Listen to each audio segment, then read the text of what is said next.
General Manager of Long Point Region Conservation Authority, with respect to the 2014 LPRCA proposed budget. Mr. Evanetsky, welcome. You have 15 minutes and there will be questions.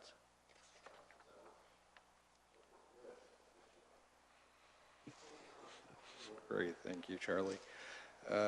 Good evening, folks. Mr. Chair, Your Worship, Deputy Mayor, Councillor, staff, it's a pleasure to be here on behalf of the Long Point Region Conservation Authority Board of Directors to present the 2014 draft budget. There is a PowerPoint presentation that goes along with this, just so our staff have an opportunity to flash that out.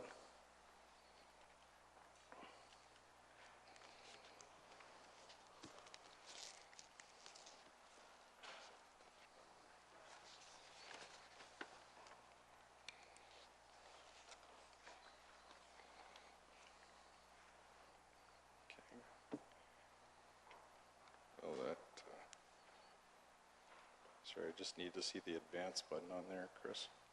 Cliff, it should be an arrow right or left. Perfect, thank you. Great. Again, just wanted a brief overview on the Conservation Authority. I think a number of you appreciate it.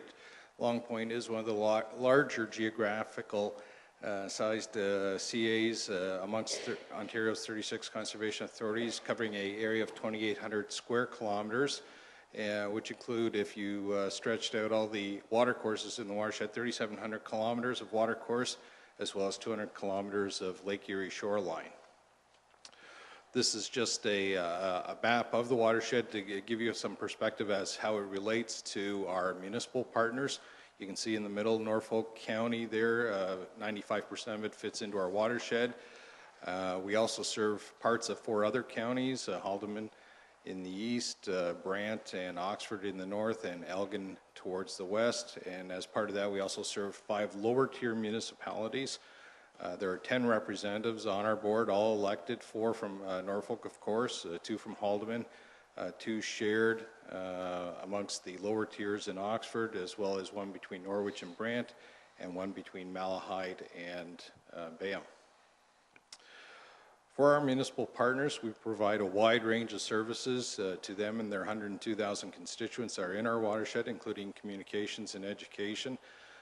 We have 2 very distinct programs that we provide down at the Bacchus Heritage Conservation Area, one being conservation or environmental education, the other one being historical or heritage education. These programs bring in over 4,000 students annually. As well, through our communications department, we provide support to approximately 30 special events across our properties in the watershed. We also have a very active forestry management program. There's probably only about two or three other CAs across Ontario that have a more active program than we have. Under our program, we actively manage approximately 3,500 hectares of land under a 20-year management plan. These woodlots, and I think Norfolk would recognize, and certainly there are a number of other organizations, not only across Ontario but Canada, recognize that they are fine examples of healthy and sustainable forestry operations that support our local economy to the tune of, I'm going to say, roughly $250,000 to $300,000 annually. We manage 200 to 300 acres.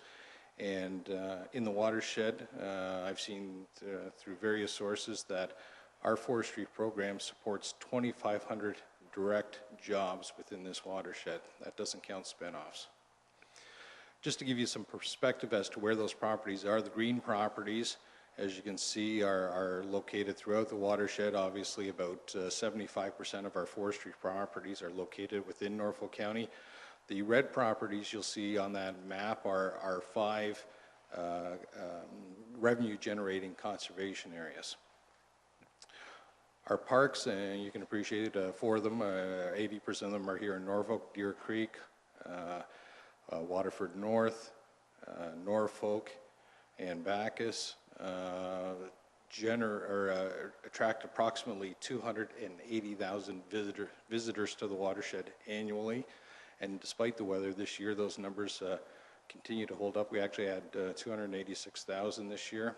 Aside from the parks, there are also a number of about 35 other conservation area sites that people can utilize for a number of purposes, including hiking, hunting.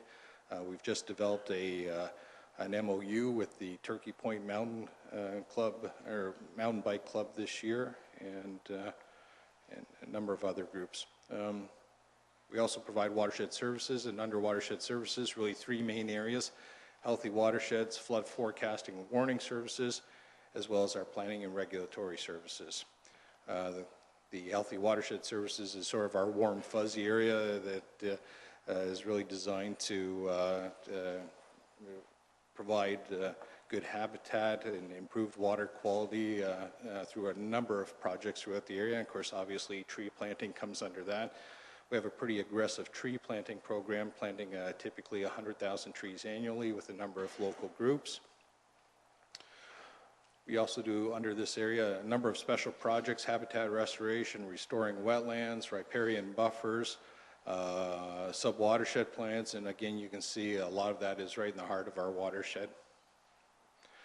We also work with the Ministry of Environment on water quality monitoring, both groundwater as well as surface. And this next map here, oops, let's see, okay, I'll move on to this one. Technical support, obviously, to a number of programs, clean water projects. We've been able to secure quite a bit of investment from OMAFRA into the watershed through the Clean Water Program, especially this past year.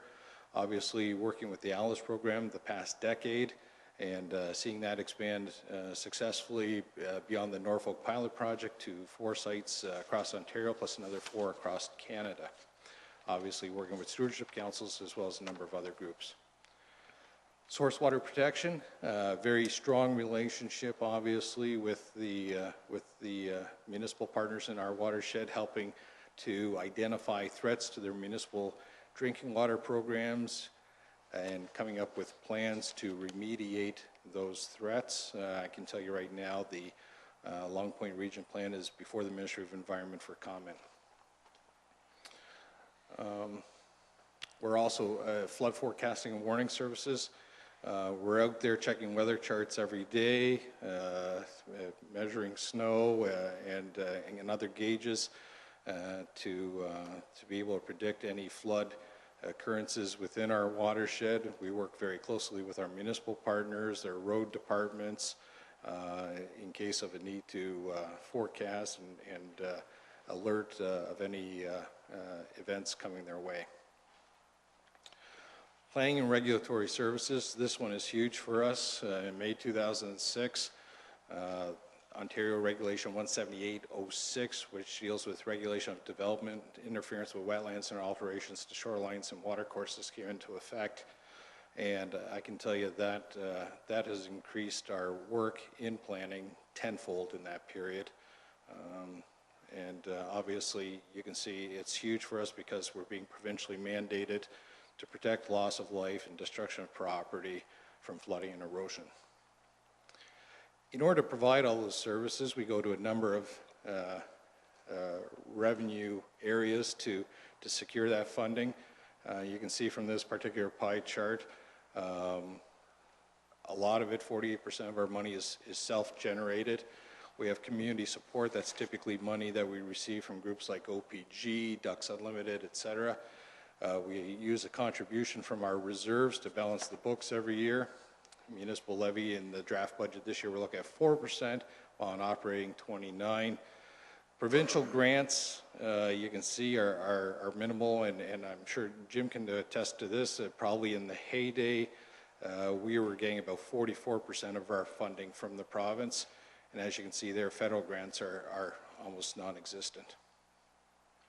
I wanted to show you this graph. This was one that we presented to the board during our budget deliberations this year, and just wanted to show you the relationship. If you look at the far left of the chart, you'll see the red line is the provincial contribution to our budget, and the green line, just slightly below it, was the municipal, going back to 1989 there. As you progress along the chart, you can see that relationship between the municipality and the province has changed, where the red line is essentially dropped severely and flatlined at at a total of approximately $68,000 a year for the last number of years, while our municipal partner has picked up the shortfall from the province. The purple line just above that is, let's see if I can, that purple line right there is the combined contribution both from the province as well as the municipality. You'll see that even by today's standard, we're well below that combined contribution from back in the early 90s. And yet that hasn't stopped us as a CA. If you look at this area between those lines, this is the money we self-generate. This is money that's invested in our watershed. And I always like to remind people that really for every dollar that's invested in us, we go and get another $2.70 in investment for the area. We know that our ability to generate those revenues is being challenged by a number of different events and circumstances. Certainly this past year, you'll see our camping numbers certainly weren't as far down as our neighboring conservation authorities. I looked at the updated numbers today. On seasonals, we were cruising around 60%, which wasn't too bad when you sort of look at an industry standard of about 70%. But certainly I can tell you our neighbors were down. Weather is a huge factor when you think about, I think there was an incident there in May where we had 4 inches of water or rain across the entire watershed within 24 hours. And if you think about last year, we only had 1 inch of rain for the whole month of June. Weather is a huge factor in the camping business. You can have it too wet and you can have it actually too dry too. Right next to that camp is our good friend, the Emerald Ash Borer. We've been out looking at a number of our bushes this year and it has wreaked havoc, and we expect that because that little critter, it's going to divert some of our resources this year to frankly cleaning up trees along fence lines, reducing our liability issues, cleaning up fallen debris along trails, and yeah, it's I can tell you, having talked to staff recently, it's been devastating. And below that is the flowering dogwood, a species identified under the Provincial Species at Risk Act a number of years ago. The feds added to their list this year. I can tell you that we do, as an organization that is actively engaged in forest management, have our challenges when it comes to provincial legislation, and in particular the dogwood had an impact on us 2 years ago. We were able to meet with the Ministry of Natural Resources, and the Environmental Commissioner of Ontario was very good about working with us to come up with a plan that both met the social, economic, and environmental needs of our community. I can tell you we've had some recent pushback from the Ministry of Natural Resources. I had a meeting with them on Friday, and we'll be meeting with them again to see if we can develop a plan that allows us to move forward, that meets their needs as well as ours at the same time. With those